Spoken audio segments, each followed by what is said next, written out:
Bonjour à vous, bienvenue à l'école de guérison divine et nous allons lire Matthieu chapitre 10 verset 25.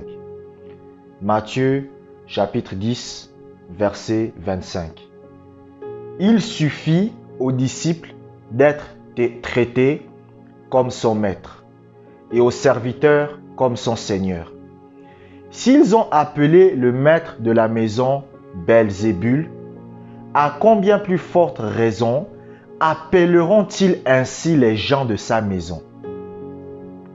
Amen. Les chrétiens sont appelés à souffrir. Je répète, les chrétiens sont appelés à souffrir. Si vous êtes un chrétien, si vous êtes un enfant de Dieu, vous êtes appelé à souffrir pendant votre séjour sur terre.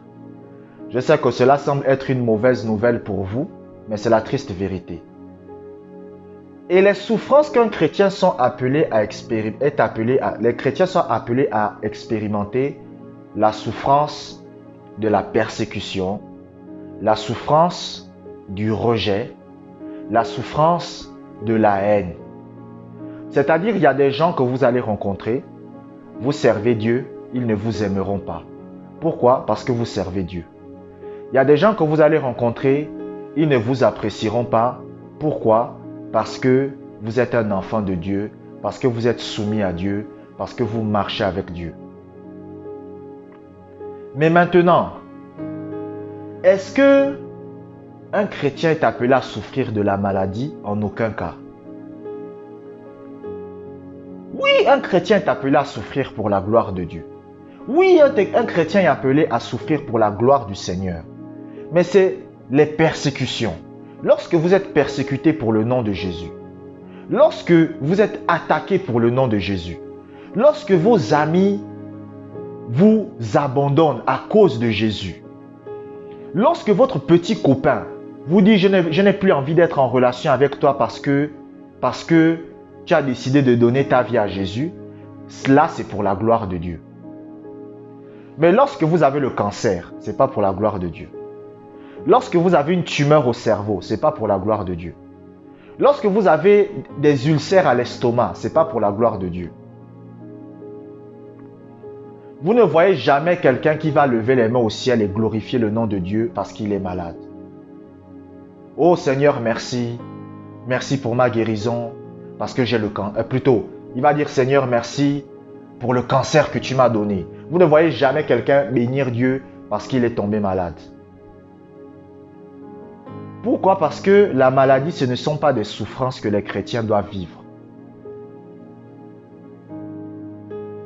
Par exemple, vous pouvez être détesté par les gens parce que, tout simplement, vous refusez de vivre comme eux.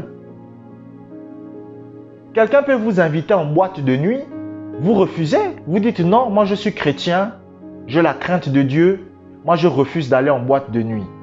Et les gens vous voient bizarre. Les gens ne vous contactent plus, les gens ne vous appellent plus, parce qu'ils voient que vous marchez avec Dieu. Ça, c'est une souffrance qui est pour la gloire de Dieu. Mais lorsque vous vous levez le matin, vous avez une forte douleur à la gorge, ce n'est pas pour la gloire de Dieu. Lorsque vous vous levez le matin et vous n'arrivez plus à marcher, ce n'est pas pour la gloire de Dieu. Lorsque vous vous levez le matin, vous avez des douleurs à la colonne vertébrale, ce n'est pas pour la gloire de Dieu. La maladie, ce n'est pas pour la gloire de Dieu.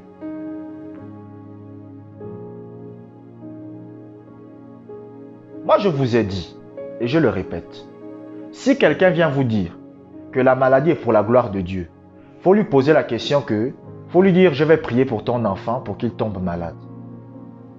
C'est ça qu'il faut lui faire. Vous savez, il y a une dame qui est un jour venue voir un pasteur, et elle dit au pasteur, j'ai envie que vous priez et que vous remerciez Dieu pour ma maladie, parce que ma maladie c'est pour la gloire de Dieu. Le pasteur lui dit, ah bon, ta maladie c'est pour la gloire de Dieu? Elle dit oui, c'est pour la gloire de Dieu que je souffre. Le pasteur lui dit, ok, il n'y a pas de problème. Le pasteur commence à élever la voix et il dit, Seigneur, augmente ses souffrances. Que sa souffrance devienne pire qu'avant. que la souffrance devienne insupportable. Et la femme dit, non, non, non, homme de Dieu, il ne faut pas prier comme ça. Il ne faut pas prier comme ça. Moi, je voulais simplement que tu dises merci Seigneur pour ma maladie. C'est tout. Et l'homme de Dieu dit, non, mais je prie pour que tu souffres plus. Puisque tu m'as dit que la maladie est pour la gloire de Dieu. C'est ce que tu m'as dit. Tu m'as dit que, puisque tu es malade, c'est la gloire de Dieu. Donc, je prie pour que tu souffres plus. Comme ça, Dieu aura plus la gloire. Elle a dit, non, non, non, non, c'est suffisant, c'est suffisant. Donc, vous voyez, les chrétiens sont hypocrites. Vous comprenez? Vous comprenez? La maladie n'est jamais pour la gloire de Dieu. Lorsque vous lisez la Bible vous dit que l'apôtre Pierre et Jean vont aller au temple et ils vont guérir un paralytique. Quand ils vont guérir ce paralytique, le Sanhédrin, c'était le peuple, c'était les chefs du peuple juif en Israël.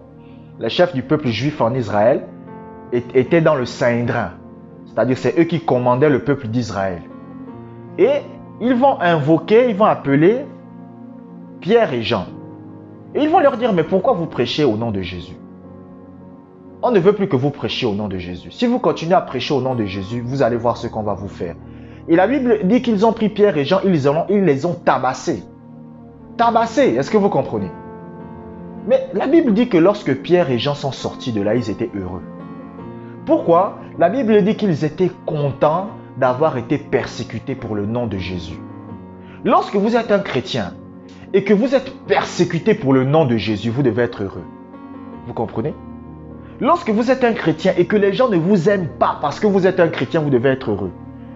Lorsque votre papa, votre maman ou votre oncle ou votre tante ne vous apprécie pas parce que vous êtes un chrétien, vous devez être heureux. Parce que ça, c'est pour la gloire de Dieu. Vous comprenez? Ça, c'est pour la gloire de Dieu. C'est pour cela que Jésus va même dire que les chrétiens qui servent Dieu et qui sont persécutés à cause du nom de Jésus, plus vous êtes persécutés, plus la récompense au ciel sera grande. Est-ce que vous comprenez? Mais maintenant, lorsque vous souffrez du cancer, ce n'est pas pour la gloire de Dieu. Les tumeurs, ce n'est pas pour la gloire de Dieu. Oh, j'ai des problèmes au niveau du dos. Depuis 12 ans, mon dos est courbé. Vraiment, je souffre pour la gloire de Dieu. C'est faux, ce n'est pas la gloire de Dieu. Vous n'aurez aucune récompense au ciel pour ça. Si vous arrivez au ciel et que vous avez des problèmes au niveau de l'estomac, et vous dites, Seigneur, j'ai souffert pendant 20 ans pour les problèmes de l'estomac, j'ai besoin d'une récompense. Jésus va dire, tu n'auras aucune récompense. Parce qu'au ciel, ça ne veut rien dire. Souffrir de la maladie, ça ne veut rien dire pour Dieu au ciel. Ce n'est pas pour la gloire de Dieu souffrir de la maladie. Vous comprenez? Maintenant, la deuxième chose que vous devez comprendre, nous allons lire un deuxième passage de la Bible, Matthieu chapitre 7, verset 11. Si donc, méchants comme vous l'êtes, vous savez donner de bonnes choses à vos enfants, à combien plus forte raison votre Père qui est dans les cieux donnera-t-il de bonnes choses à ceux qui les lui demandent? La deuxième chose que vous devez comprendre dans cette vidéo, c'est que Dieu ne punit pas ses enfants avec la maladie. Je répète, Dieu ne punit pas ses enfants avec la maladie. Nous venons de lire Matthieu chapitre 7, verset 11. Et le Seigneur dit quoi? Il dit que si vous, méchants comme vous êtes, vous savez donner des bonnes choses à vos enfants, combien de fois plus votre Père qui est dans les cieux? Ça veut dire quoi? Ça veut dire que même si vous n'êtes pas parfait, vous n'avez pas le meilleur comportement du monde. Mais quand il s'agit de vos propres enfants, vous leur donnez le meilleur. La Bible dit que Dieu aussi est pareil. Donc, Dieu ne châtie pas et ne punit pas ses enfants avec la maladie. Si vous ne châtiez pas vos enfants avec la maladie, Dieu ne le fait pas non plus. Si vous ne punissez pas vos enfants avec la maladie, Dieu non plus ne le fait pas. Parce que Dieu est plus bon que vous. Dieu est plus bon que vous et moi. Vous comprenez? Donc, Dieu ne va pas vous rendre malade. Pourquoi? Parce que vous-même, vous ne rendez pas malade vos enfants. Si Dieu veut vous punir, il y a différentes façons. Écoutez, je vais vous dire comment Dieu punit. Comment Dieu punit ses enfants? Dieu punit ses enfants en ne leur donnant plus son attention. Est-ce que vous comprenez?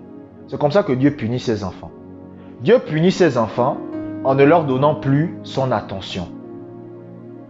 Donc ça veut dire que si, par exemple, vous faites quelque chose que Dieu n'apprécie pas, ou vous commencez à vivre d'une façon que Dieu ne veut pas, vous comprenez? C'est-à-dire que vous êtes un chrétien, vous allez en boîte. Vous êtes un chrétien, vous allez dans les bars. Vous êtes un chrétien, vous avez les copines partout avec qui vous couchez, tout ça. La Bible dit quoi? Dieu va se détourner de vous. C'est-à-dire que Dieu ne va plus faire attention à vous. Tant que vous ne réglez pas votre vie. Est-ce que vous comprenez? Est-ce que vous comprenez? C'est comme ça que Dieu punit. C'est-à-dire, lorsque vous allez invoquer Dieu, Dieu ne vient pas. Pourquoi? Parce que votre vie ne lui est pas agréable. Il faut que votre vie soit un témoignage. Vous comprenez? Donc, mais ce n'est pas Dieu qui vous rend malade. Vous comprenez? Écoutez, c'est comme un mari et sa femme. Lorsque la femme se comporte mal, qu'est-ce que le mari va faire? Le mari ne fait plus attention à sa femme. Vous comprenez? Il ne fait plus attention à sa femme. Est-ce que vous comprenez? C'est ce qui se passe avec Dieu et le chrétien. Quand un chrétien commence à vivre d'une mauvaise façon, c'est comme ça que Dieu va le punir. Dieu ne va plus faire attention à lui. Donc ce qui vous arrive dans votre vie, c'est votre problème. Dieu ne s'occupe plus. C'est comme ça que Dieu punit. Mais ce n'est pas Dieu qui rend malade. Dieu ne punit pas ses enfants en les rendant malades. Dieu punit ses enfants en ne faisant plus attention à eux. C'est-à-dire que si vous êtes un enfant et que de Dieu et que vous commencez à vous comporter mal, qu'est-ce que Dieu fait? Dieu ne fait plus attention à vous. Vous comprenez? Il ne fait plus attention à vous. Mais maintenant, est-ce que c'est Dieu qui envoie la maladie? Non. Kenneth Hagin lui-même, il raconte que lorsqu'il a commencé le ministère, il a commencé en tant que docteur. Vous comprenez? Il était dans le ministère du docteur. Et par la suite, qu'est-ce qui se passe? Le Seigneur l'appelait à être un prophète. Vous comprenez? Mais Kenneth Hagin ne voulait pas être prophète. Vous voyez? Les vrais prophètes, je le répète, les vrais prophètes de Dieu ne veulent jamais être prophètes. Lorsque vous voyez quelqu'un qui vous dit « Oh, moi je suis prophète », ce n'est pas un vrai prophète. Les vrais prophètes de Dieu ne veulent jamais devenir prophètes. C'est la vérité. Donc, Kenneth Hagin, lui, ne voulait pas être prophète. Il a dit « Seigneur, je n'ai pas envie d'être prophète. Donne le ministère de prophète à quelqu'un d'autre. » Le Seigneur a dit « Je veux que toi, tu sois prophète. » Il a dit « Mais je ne suis pas qualifié pour être prophète. » Il a dit « Justement, c'est toi qui seras prophète. » Et qu'est-ce qui s'est passé par la suite? Kenneth Hagin a refusé. Et qu'est-ce qui s'est passé? Il a ouvert la porte au diable parce que Dieu ne faisait plus attention à lui.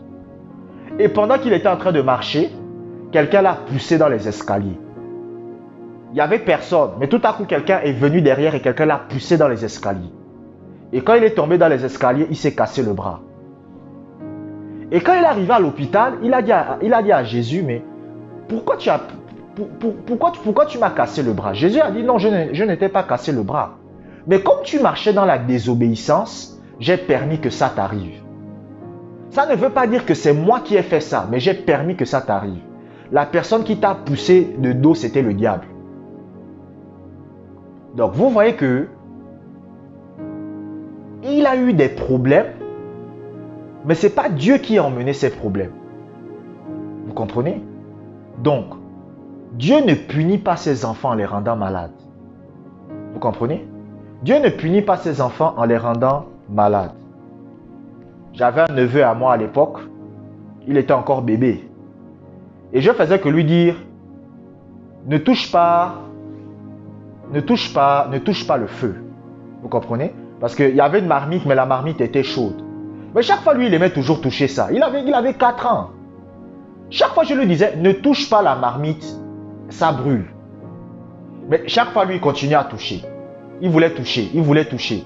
Mais je l'empêchais. Jusqu'à ce qu'un jour, tellement j'en avais marre, j'ai dit, bon, je vais le laisser toucher ça. Donc, lui-même, il a vu que, je ne l'empêche pas de toucher la marmite. Quand il a touché la marmite, il a pleuré. Et il avait mal. J'ai dit, c'est bon comme ça, là tu as eu. Comme ça, la prochaine fois, tu ne vas plus recommencer. Et les autres fois maintenant, quand il voyait la marmite, il ne touchait plus. Parce qu'il savait lui-même que il va se brûler, il va se faire mal. Vous comprenez? Donc, c'est la même chose, c'est de la même façon que Dieu agit. Donc, Dieu ne rend pas malade les gens. Vous comprenez? Dieu ne crée pas la maladie dans les gens. Vous comprenez? Vous devez saisir ça. Je vous remercie d'avoir écouté cet audio jusqu'à la fin. Que la grâce du Seigneur soit avec vous.